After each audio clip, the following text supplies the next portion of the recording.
Alrighty, Doc here from North America. TGIM. Thank goodness it's Monday. Another fun-filled week is starting, and you know, in this later or this early part of the 21st century, it is totally fascinating for traders. These are just unique times. Financial history's been turned on its head. You know, totally. We've never seen anything like this, but it's fascinating to be able to have it at our fingertips because of the internet, modern technology. It's just a blast. Alrighty, so let's see what we got going on here this morning. You can see the Swiss. That kind of looks. Let me make that a little bigger. The Swiss looks like it's moving in the reverse direction a little bit. Yeah. Okay, so you can see here the dollar is moving up in value now, and whew, it did go into a weekly sell last week. That's gold. Let's remove that and put the little line in there like so. And so we went into a weekly sell. Let's see how long that lasts. If it's already trying to take off on the upside. We really think that it wants to go down and challenge the bottom end of the range. We'll, you know, obviously we'll just watch and see. Interest rates are fascinating. Interest rates used to be a factor in currency trading. Now it's just what central banks think they should be. I think that's the best way to describe it. It's where the central banks think they should be. And you can see on the fact check spreadsheet, so we are 1 week in a weekly sell and 8 days in a daily sell. So the pressure has been on the day-to-day basis. You can see it's been driving down. Let's see if we can take the arrow to it. As you can see right there, the pressure has been on, moving down for days upon days. And you can see it over here on J4X, same situation, driving down. And let's see what the weekly looks like over here on J4X too. We started looking at that a little bit more last week. Let's see if it has a red. If it fills in.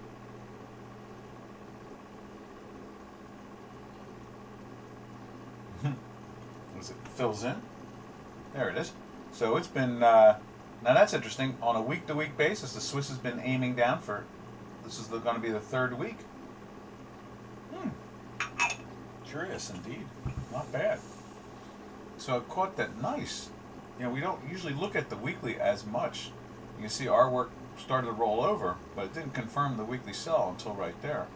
And here it's been, you know, doing that since, well, back here. You know, it goes red. Now where's the line at? Let's see what the line's doing. There you go. The line broke down last week, I guess it would be. Let's see what the date is on there. So we'll read that 17th to 10th. So the 10th it broke down, which was where's the 10th on this thing? So somewhere's around in here, right here. So that's interesting. The weekly broke down. So traders that are using this on the J4X, switch over to the weekly and daily back and forth. We're going to start to follow both of them on here to see if we can see a clean pattern. We've never really paid attention to it that much on a week-to-week basis, just the daily, because of the lagging indicator. So it shows it. Let's see where it went. It went to the weekly buy back here on the 3rd.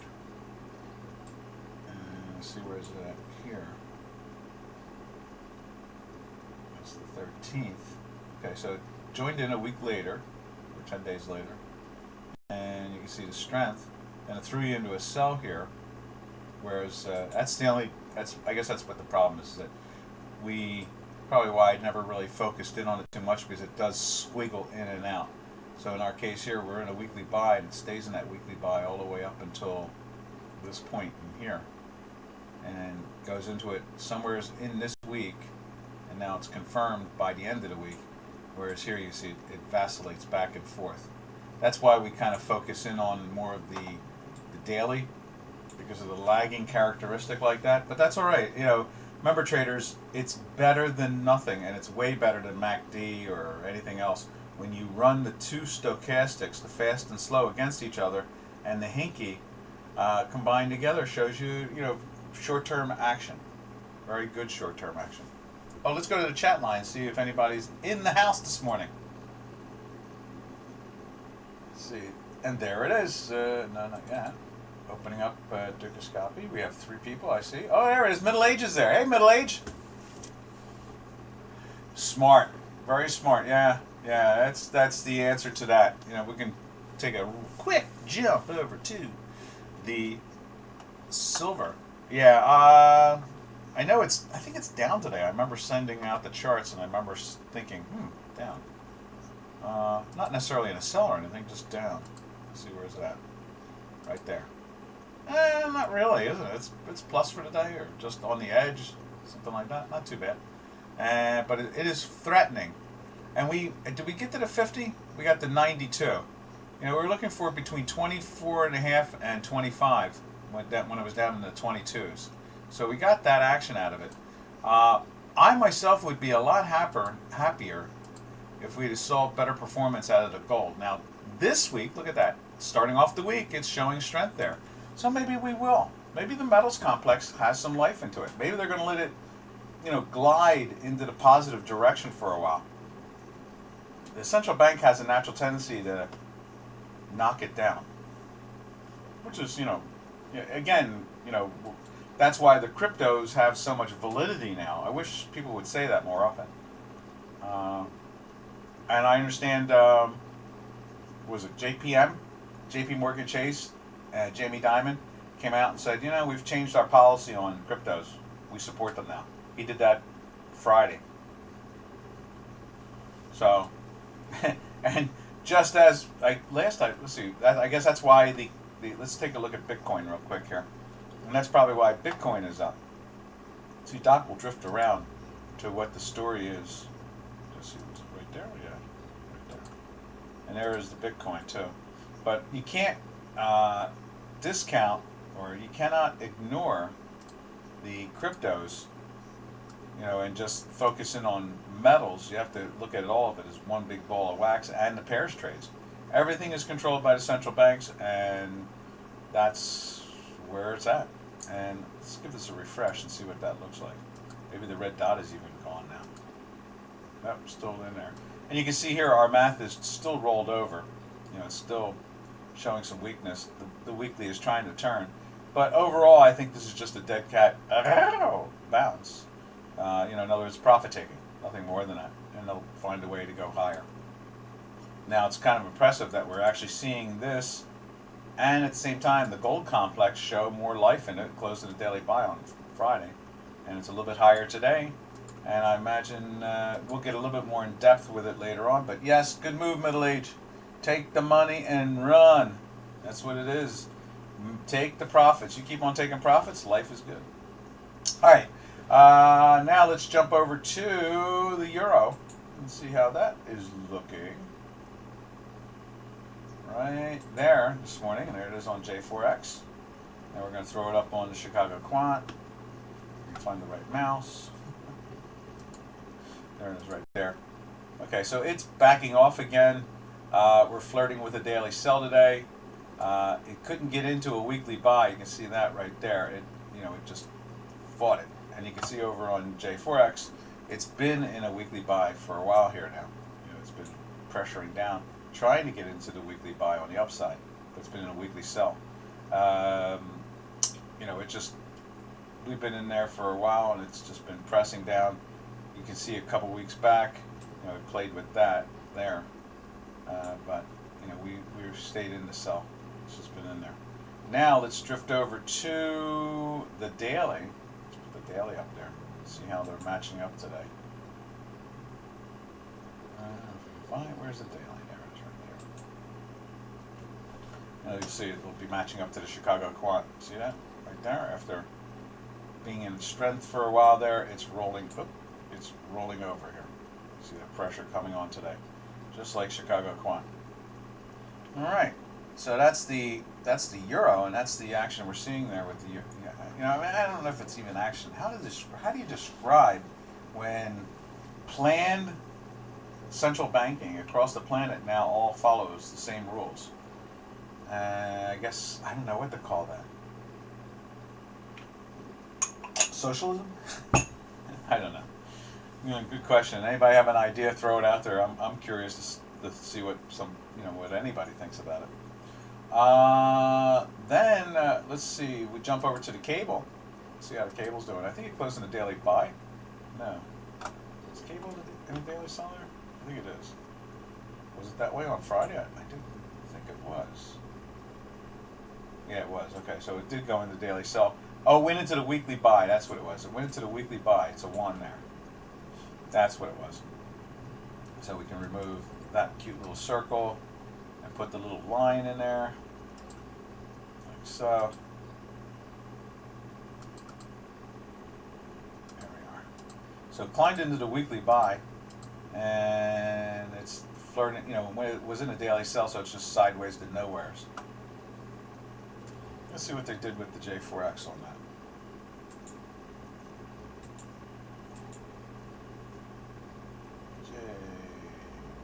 There we go. There's the cable. Ah, there's Jordan. Hey, Jordan. Good morning to you, or afternoon or evening. Hey, Doc. Can I talk about what the quant is? What my quant is? My quant is a how do I describe it? I call it the shape and value of time. What I did is I invented it back in the 70s at Hatfield in England. One of the 4 places that had mainframes, and I was able to have lots of runtime. And just run with 5 different accounts. You know, back then, runtime was expensive, so I chose the one school out of the 4 in England. You know, Oxford, Cambridge, and London School of Economics, and Hatfield had mainframes, and so I chose a school to go to that had a mainframe, figuring that it was the least prestigious, and this way I would have tons of runtime. And sure enough, I did. And so I created a way of measuring. It kind of goes up. I think I put it up there on the what tipped me off. Let me say what tipped me off. Let me find what is it? I put it up there on Friday. There was this paper written by this guy called Al Einstein. He was German, something like that. And Al had written this idea. He had published this paper in June of 1905. So we can find it. I know I always keep it here. It's a fascinating paper, very interesting paper, and it's called. What is it called? It's called objects moving on electromagnetic field. That's it. Here it is, right there. Let's see if I can find it here. Put it up on the screen. I have all these papers parked places where I can get to them. But that's the title of it. It was published in June of 2005, 1905. And it was called it was on the electrodynamics of moving bodies. And I thought that it was June. And it was June of 05 that he published it. And I always thought that was a very fascinating paper. Now, as years went on, they changed the name of the paper. But to me, I stayed with the basics. I looked at the electromagnetic field, I looked at objects moving on it, and I tried to find a new way of measuring without influencing. You know, that quantum mechanics dysfunctionality thing. And so this guy, Al Einstein, he come up with an interesting thing, but then for some reason they drifted away from the paper, and they renamed it relativity, and that's all screwed up. You know, I mean, that doesn't make a lot of sense. Some of it's really wacko, and so it doesn't fit right. But I used the original paper called Objects. Where's it at? There it is. I'm going to put it up there so you can see it too. Here it is. There we go. So my quant, I'm going to put it, where am I going to put it? I'm going to put it right here. Let's put it right, I'll put it right here. And this is the title. So if you ever want to have a better understanding of my quant, go to his original paper, and there it is right there. We'll make it in black. And so that was his paper. That's the one where they got all excited. He never got a Nobel Prize for it because it doesn't make a lot of sense with the way they changed it. And so I guess they were hiding something. It's On the Electrodynamics of Moving Bodies by Al Einstein. Okay? And he wrote that in June 30th, 1905, and then a bunch of years later they changed it to relativity. Now, that's a whole different story, and it's literally a joke. I mean, seriously, it's a joke. It was created as a joke because Al, he was a strange little guy, you know, and he had some really, you know, he had some, as we say back in the '60s, he had some picadillies to deal with, and so they renamed his paper to his picadillies and his problems, and so basically the physicists back then made a joke out of it, and so they renamed it relative for his relationships that he had with his family, and they moved away from his matter and energy to mass and energy, and it's a whole different game, you know. So that is my quant. Now, what I did is I created an advancement of it. You know, I advanced the concept to something called the shape and value of time, and that's what my quant is. So I hope that helps out. You know, it's in the idea of understanding what we're looking at. We're looking at objects moving on a surface. That's what our math does. Just like Al's formula and his original work. You know, on the electrodynamic movement of moving bodies. And so I did that, and I cut out quantum mechanics. So I don't use quantum mechanics to do the calculations. Does that help out, Jordan? Does that make any sense to you? This Al Einstein guy, he was a funny guy. Funny, haha, funny.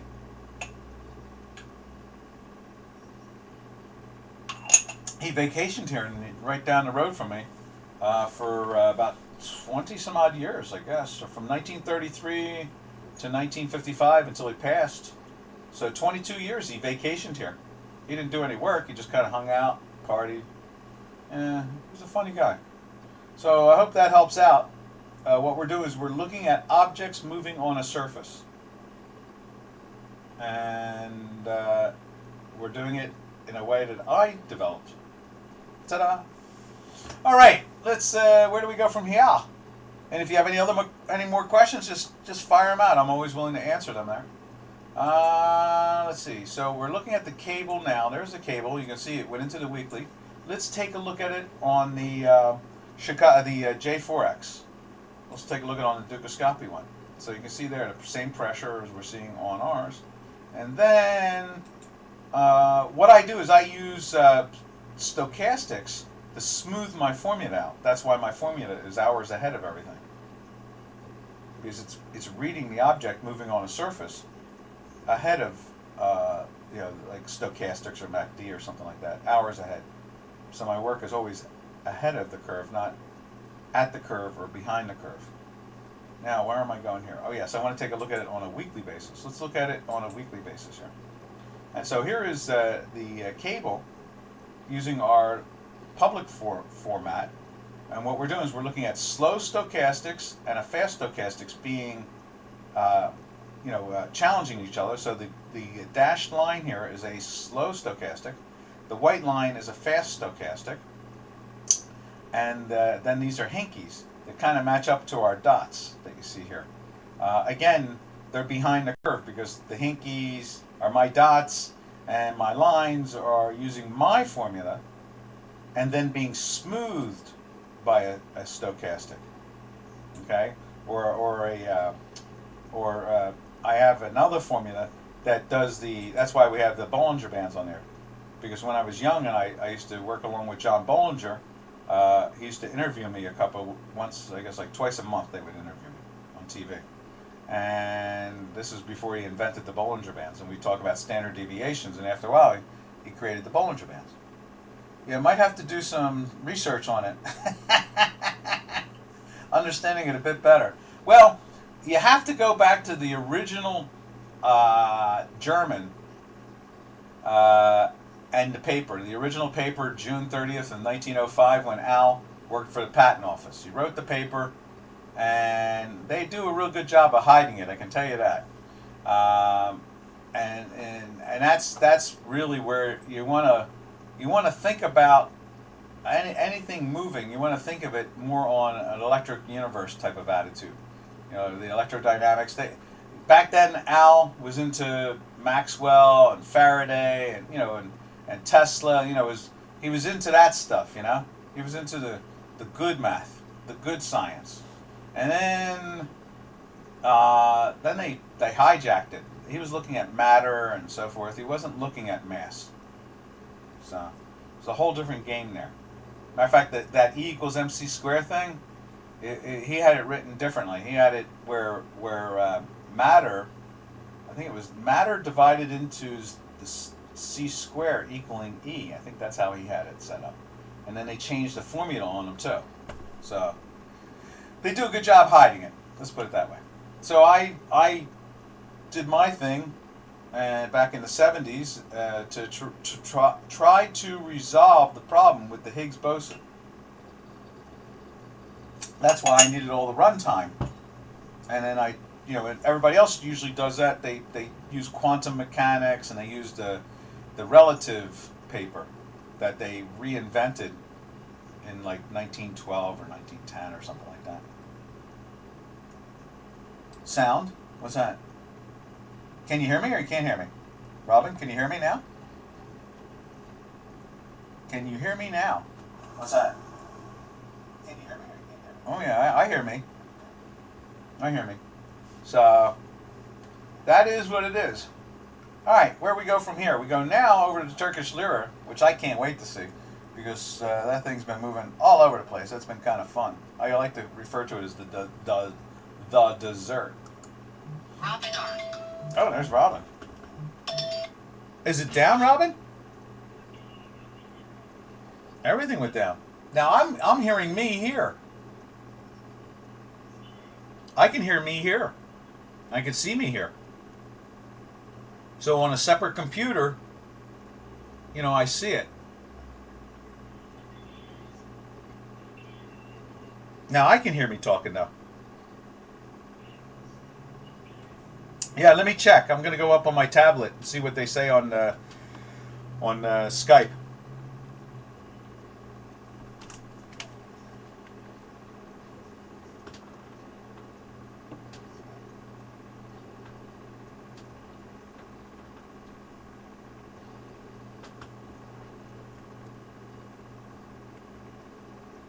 Let's see now.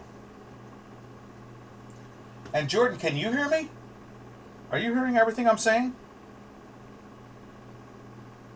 Is everybody out there? Anybody middle-aged? Can you hear me?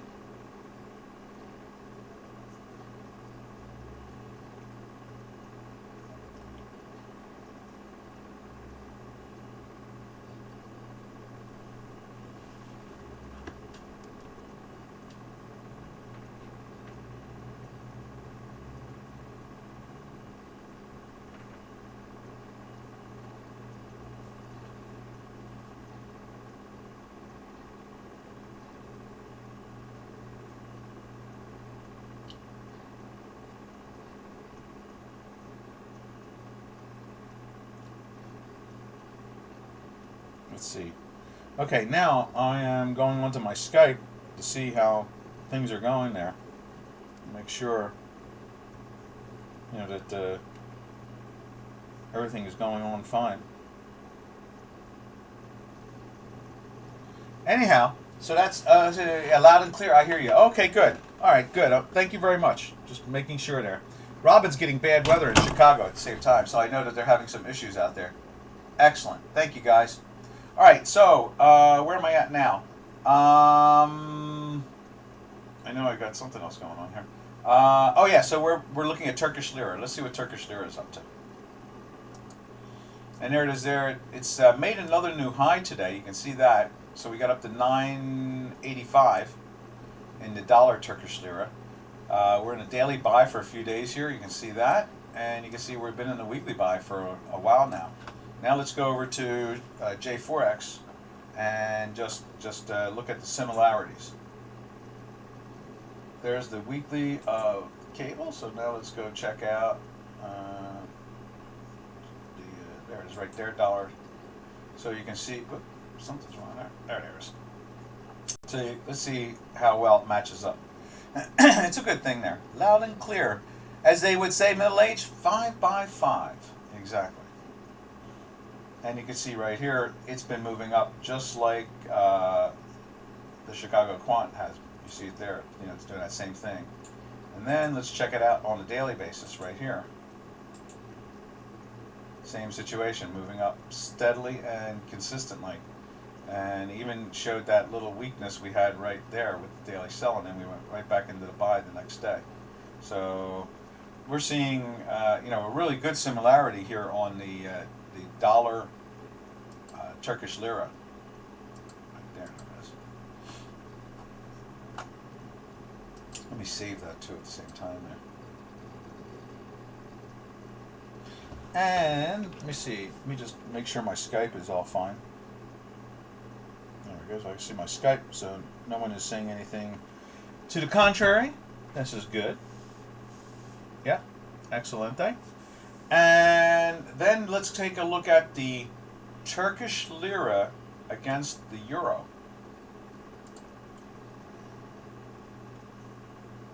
Right there, Euro Turkish Lira. You see, same situation. Moving up, did the one-day sell, been in a weekly buy there for a while. And let's check out that on the J4X. So what we really derive from the J4X is that we find, at least I knew from the beginning, but what we find, and I show as proof using the J4X platform every day, that the fast and slow stochastic, when put together, is a much more leading indicator than the MACD and any of the other tools. And so now in the Market Technicians Association, they consider the stochastic a lagging indicator, but it's not. It's a leading indicator when used correctly. And Doc shows everybody how to use it. So, and you can see it here on a daily basis. You just rip. Matter of fact, on a daily basis, this thing didn't even go into the sell that day. You know, when it went into the sell there and opened down a little bit the next day, just turned right back up. In this case here, it never even done that. And we've been saying along, we really do find the Euro Turkish Lira a much more informative and more accurate tool. We just we look at the Turkish Lira through both of those because of the uniqueness and the dynamics. I mean, there are not many currencies floating around right now that you can compare to like that. You know, in other words, we see, the Turkish Lira has gone from 1 and change, 1.5 to like, what's that, 10, 11, 11.40. That's an incredible thing to do over like a 5 or 6 year period.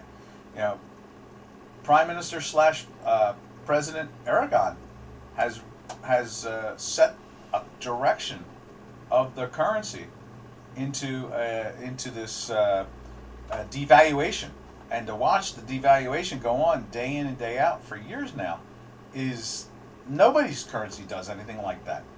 It's totally unique. It's like having a separate lab to be able to watch the maths do their thing. To me, that's just incredibly dynamic. Just incredibly dynamic. So.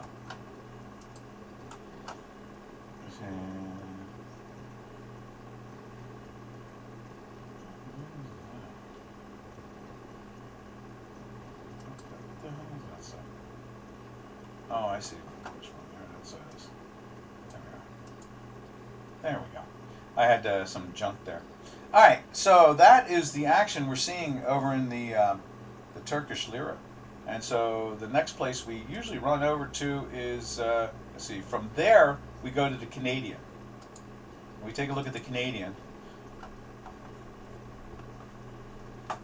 Let's put that in. Canadian against the dollar. Right there.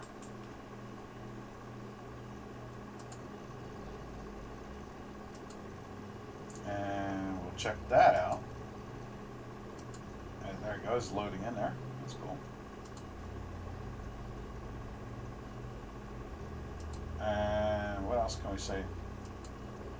What else do we see? We'll find it again. Okay, there we go. And so you can see there the Canadian is sideways today. You can see on the weekly, you can see all that red on J4X matching up with the red or the sell we have right here. See right there. See that right there? So you see that pressure on also at the same time. Let's see, what else can we say? We put a Fibonacci up there because we were observing and discussing how to utilize, last couple of weeks now, how to utilize Fibonacci with Doc's work. And that has been kind of fun, to be able to, Fibonacci is behind the curve, I guess you could say. It's not ahead of Doc's math. It's behind. In other words, you can tell that it's a laggard. Fibonacci is a laggard to Doc's work, my work. And so it's interesting. So I always assume that what that is trying to tell us more than anything else is that the formula that I've come up with is a prelude to Fibonacci, not a post. So in other words, when you look at Fibonacci, usually it's pretty much a leading indicator of where things are going to go to. Well, our math is even more of a leading indicator than that. So that makes it even really cool. So that's why I actually, when people ask about my quant, I always say that before there was, Fibonacci and something else, there was the shape and value of time, and that's what we do. Is we use nonlinear time, which why I needed that mainframe. Taking a whole different attitude and dropping quantum mechanics. So that's what you're seeing when you see Doc's work. You're seeing non-quantum mechanic type of thought with a new way of measuring time. All right, and so that's where we are. All right, I hope Jordan that helps out too. I'm making it pretty clear. You're not going to find it in any books because I never published. So you're not going to see. All you can do is understand what it is not what it is, but what it is not. And then what I say it is what it is. But you're not going to be able to find what I say it is because if you look up what nonlinear time is, it's a lot different. They're going to describe what they think nonlinear time is, and they have some correct value about it. But my math is much more, let's say, more productive. As I take a sip of my tea there. All right, so now when we look at the Canadian, that's the weekly. Let's look at the daily. And as you can see here on the daily, we're seeing a little strength here. The line has gotten through. The fast stochastic has moved up, just like our work is doing right there. I think it went into a daily buy on Friday, so let's just double check that. That's line 20. Yeah. See, we're 1 day in a daily buy, but 3 weeks in a sell. So you see it right there on the fact check spreadsheet. So that's the pressure that's going on there. Let's see what else we got to say about this. And you can see here, this is now when we look at the Canadian, it's a very productive country. It's a large oil producer relative to the volume of people it has. It produces gold and silver. It has great minerals. It farms as well as the United States. It has a parliamentary government, which is kind of sloppy, because it's a democracy. Democracies are sloppy. They don't function very well. We're a representative government here in the United States. That's why we're so much more productive. And so overall, the Canadian has been going down in value because their elections are around the corner. It might be as much as it might be this week. I mean, I'm not sure when the Canadian elections are, but it's been an interesting situation going on there. We'll look that up just to get a flavor. If there's any Canadians listening, tell us when your election is, because I know Trudeau is up for election very soon, like in a matter of days and hours, or literally right around the corner here. All right. Now, at the same time, what we're going to do is we're going to switch over to the metals complex. Right there, and there's gold, because we always pay attention to the metals complex. We do a little intermission of the currency pairs that we follow, and we go into the metals and the energies just to get a flavor of what's going on. Because usually when the Canadian is moving down against the dollar, in other words, it's gaining value against the dollar, because there's less Canadians to a dollar. So in other words, Canadian is becoming more expensive against the dollar, giving opportunity for the inhabitants of Canada to buy things cheaper because they get more money for their currency. And you can see here, we went into the daily buy on gold on Friday, and today now we are flirting with the weekly buy right there. Now let's check that out with J4X. We usually do like a real quick look at the metals and the energies, and then after we're done the last 4 currency pairs, we go back and we take a look at the metals and the energies a little bit more in depth. So we're just giving you a flavor of it all. So it's going up in value because Canada is going down in value. That's usually the way it usually rolls. It's just one of those tip-offs type of things. And you can see here, this is the gold on Dukascopy. You see that it's through there. It's got some green hinkies going on, just like our green dots for like the last couple days. You can see our work went into a buy on Friday, and this thing has been in a buy for a few days, and sure enough, it's going up in value. So between watching both of these things, you're going to be on the trend. That's the whole idea here of our webinar, to answer questions about different technical analysis and ideas and economic theory, and at the same time, kind of use the accuracy of our quantitative analysis to be able to confirm the trend even better. Now, let's take a look at it on a weekly basis, right there, and let's see if it's green and moving up for the last couple days or a couple weeks. Yeah, see that? 3 weeks now it's been green, it's been through, and this is the weekly on the gold. So all this sloppy sideways action where we were hesitant with the Chicago Quant, this had thrown it up. You get those tough situations where it can be, imagine if you were long because of that weekly buy right there, and then the thing flops back down again, and you're not sure what to do. Whereas ours is usually gives us the go most of the time when it's really catching the momentum. So it does that. All right, let's see, and well, you can see here on the weekly sell. Pushed it in the weekly sell just at the right time, just like ours went into the weekly sell. The only difference is ours dragged it out, and now it's joining in with the weekly buy. So, it's just been, and you can see the slope has been upwardly. And we saw the same thing in silver. I'll just show you real quick, and we'll come back to the silver later on the webinar, unless someone wants to see it now. You can see how much this has been an upwardly slope. So, and then we go over to the energies. There's crude oil, December crude. Running at a, I don't know, five-year high now, maybe something like that, 4-year high. Let's see how that looks on the J4X there. Right there, there it is. And we've been in a weekly buy in there, 3, 4, 5, 6, 7, going on an 8th week, and I'm sure this is the same way. This thing has to be greens. Yeah, look at that. Same situation on a weekly basis. Yeah. And then we go into the daily, right there. And you'll see, now in this case here, the daily has just been in a buy for a while now. Whereas we go in and out of it, we're much more sensitive. It goes into sell here, but we're in a weekly buy. There's going down, but it's not to get short because we're in a weekly buy. We like these two to be coordinated together, the weekly and the daily in our work. Hey Douglas, how you doing?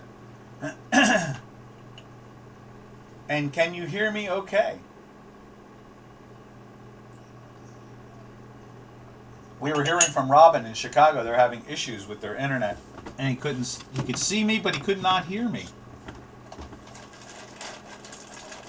So this is the, and if you would like to see anything particular, Douglas, give a yell. We'll, oh good. If you'd like to see anything particular that we've already done, no problems. We can go back to it real quick to have a conversation about it. Let's see now, where are we going from here? Let's see. Oh, we go to the we go to the South African rand. That's it. Where is it at? Right. It's right here somewhere. We would assume that the rand is going down and gaining against the dollar solely because we see the way the metals complex is. That's why we do the South African Rand after the Canadian. There it is right there. EZW and AUD CAD. Okay, we'll turn that in right now. Just going to throw that up real quick. Now that's odd. Look at the South African Rand moving in the opposite direction. Not sure if that's Mr. Zuma or what problem there. But anyway, let's go check out. Let's see, which one was it first? AUD CAD. Let's see if we have the AUD CAD, and we'll open up the other one. AUD dollar, AUD New Zealand, AUD yen. Let's see, we're getting warmer. No, okay. So we got to put the AUD. Oh, there we go. No, that's New Zealand CAD. Let's find the. There's an a. Let's try it there. We'll put the CAD in there. I could have sworn we saved one for you. Let's see if we can get that going. There we go. Instrument. AUD CAD. There it is.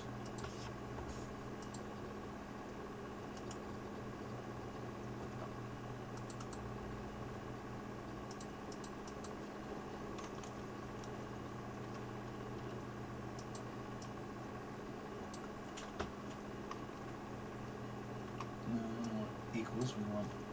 Where's that? There it is. Backspace. There it is. Why are you giving me problems? Oh, wrong keyboard. That's one. There we are. Okay. All right. Now, let's see how that looks. And you can see here, went into the week. It's playing with the weekly buy now. That weekly buy there. Let's see. Where are we here? There's a. It's in a weekly. It went into a sell where? Right there? Yeah, it went into a sell there, and the next day it went right back into the buy. So it's still in the daily buy from here. Hasn't really gone anywhere. It's flirting with a weekly buy, as you can see right here.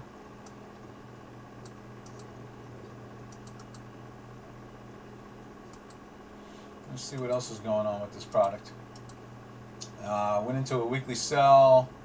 Let's see, where's a weekly sell? There's a weekly sell. Let's grab that and move that over. So it went into the weekly sell. Where did it do that? Went into a weekly sell here, kind of at the end of the road, didn't it? Now it went into the daily sell right there. Went back into a buy there. That sell is right there. And then the buy is right here. And then, let's see, well, so we'll put that over here. And then this one goes right there into a sell right there. And the buy, no buys, right? Yeah, there's the buy. So you can see here when we were in a weekly sell, and then there's another weekly sell. See right there. Let's move that over. So it's in a sell there, and a buy there. So the sells have been pretty good when it was in a sell. You can see that was a sell all the way down to here. That was a sell. That was another 2 wins. Another third win. And then we went into a weekly buy here. So now you catch that little ride up. Goes into a sell. You're not taking the short unless you do it in binaries or options, because we're in weekly buys there. You go into a buy, it doesn't do a good job at all. Just up a little bit the next day and it falls over. That's where, as Robin says, good money management. Goes into the sell here. So you're not long now, even with it in a weekly buy. And you get another sell-off, so you miss that opportunity, unless, again, you're using options or binaries. And then we go on for a couple weeks in a sell, and it slides down, of course, and that's not too bad. But then it goes into a buy right here. You can't take that because we're in a weekly sell. Then at the end of the week, of this week, it's still in a sell. And now that was last Friday. Now Monday here we're playing with a buy. And we're closing a daily buy on, that's Friday, Thursday, Wednesday, Tuesday. So closing a daily buy on Tuesday. It's been just sitting in a daily buy, and we've been over this throughout. Oh, wait a minute. Yeah, that's right. So how's that? Does that make sense to you? Yeah, I know. Didn't we save it? I could have sworn we saved this before. Let me, well, look at it. It's a dark chart, too, so something's brewing there. So, let's see. Cancel. Let me save this again. Oh, wait a minute. I'm not even showing it to you. I got the oil. You should have said, hey, can't see it. Now I see that. You can't see it. Let's fix that so you can see it. Well, at least I fixed the chart up. So now it's already there for you to see. There you go. Let's see, where is that at? Let's move that over like that. There you go. So you can see it was a good trade when it was in the sell. Now let me save this. Let's get that mouse up there. Save workspace. And then save workspace as the Dukascopy. There it is. Okay, so now we have it saved. You know where I thought it was when I was thinking about it? You see where the euro is? I could have sworn it was there at the bottom. I really did. I thought it was at the bottom. Anyway, you can see it's flirting with a weekly buy. It's in a daily buy. Let's check it out on J4X.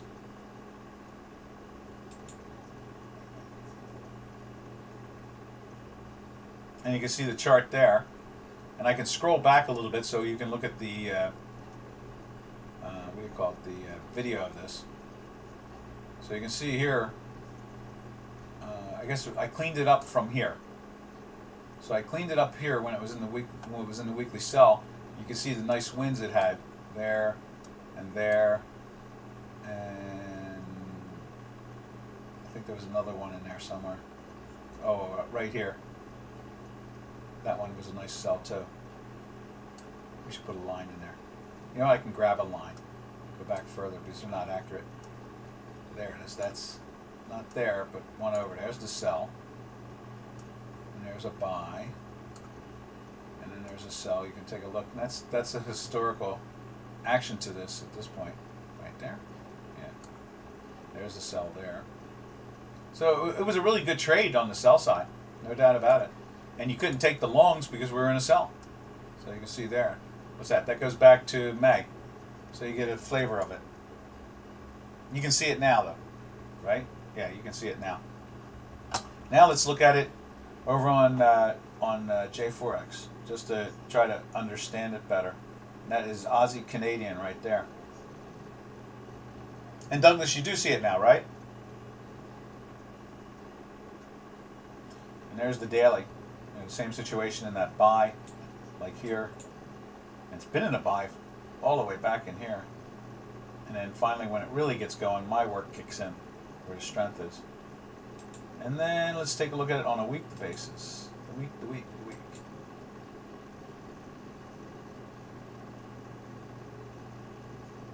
Good. It's a Monday. We're having technical difficulties. Can you hear me now? Yeah, it's a Monday. Everything feels like the Monday. You know, it's got us going all in different directions. Oy vey. I see.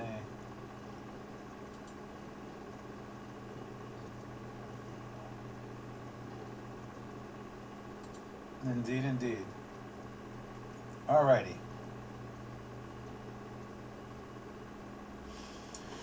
Alrighty. Okay, so where do we go from here? We go to, let's see. Let's take a look at the weekly. You can see here, it's just jumped up in the weekly the last 2 weeks here. And, you know, ours is not even confirmed yet. So this is this week, that's last week. It's trying to do it. It's trying to push it up. We'll see how they play this thing out. It's interesting to look at J4X with the weekly signal. Right there. And as you can see, it's the line, where is it? Is that the, I'm trying to find the date on that. The 17th. Okay. So it got through the 17th or the 18th? What's the next one? 24th. Okay, so like on Friday, it's trying to get, I don't think it got through on Friday. But it's, you know, I guess we can widen, see, it changes the perspective, I guess, somewhat. But yeah, what is that? That is the 17th, and the next day is what?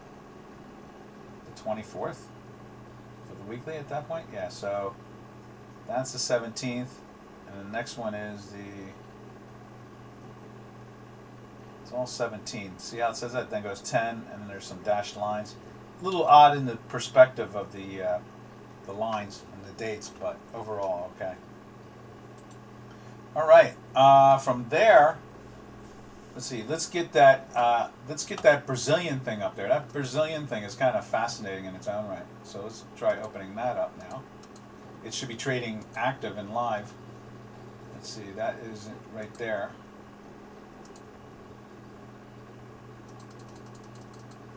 And there's the Brazilian thing. That's the S&P 500. There it is right there. We went into a sell there. You see that. Looks like it's flirting with a buy right now as we speak. But look at this weekly. It's been in a weekly sell now for how long? Since here. That's the second. That's the 6th. Okay, good. So we've been in a sell since July 2nd in this product in the 40 area.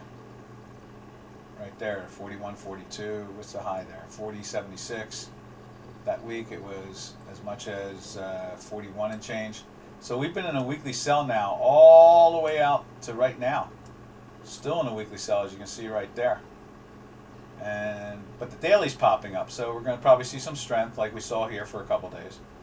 And then we'll see if another daily sell kicks in, or maybe... Remember, this thing has lost almost 25% of its value since we've been in a weekly sell. That's the Brazilian... It's a Brazilian ETF that I guess the products are in the Brazilian real, but it's not really a currency ETF. It's a stock currency ETF combined together. So you're kind of playing the stocks in the currency itself to trade the Brazilian real, which I'm very confused about. I thought that they had a more liquid currency. I'm a little surprised about that. All right, where do we go from here? From here, we jump over to, let's see, we go back to the currencies. That's what it is. So we just saw the South African Rand. See right there, right there. Where's that South African Rand? So the South African Rand was basically moving in the odd direction. You would have assumed, I would have assumed, because of the way oil and metals and everything else are moving, that this thing should have been taking out this low, but we're not. So I'm not sure what the issues are happening down in South Africa at the moment. From there we go over to the ruble. You see the ruble's been in a weekly sell for months now, I guess it is, since the mid of August. And we're getting ready to go into November next week. And you can see it's been in a daily sell for a bunch of time. You know, from here. No. Right there. Right from there. It's been in a daily sell. Went into a buy one day, went back into a daily sell. So there's been pressure on the ruble in the good way. In other words, it's gaining value against the dollar. Next one we check out is the J4X. Let's see what that's. J4X. Japanese yen. I'm sorry, not J4X.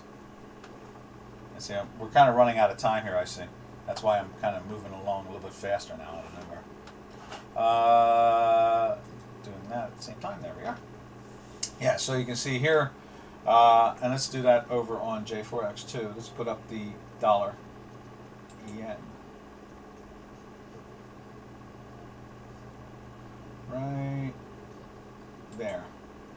And that's the weekly. See how it compares to Chicago. I know how it's going to, I can see it in my head without even seeing it. There it is. It's starting to flirt with a weekly sell. You see that? And you can see unfortunately the channel is not set right scale-wise. So I have to be careful about that.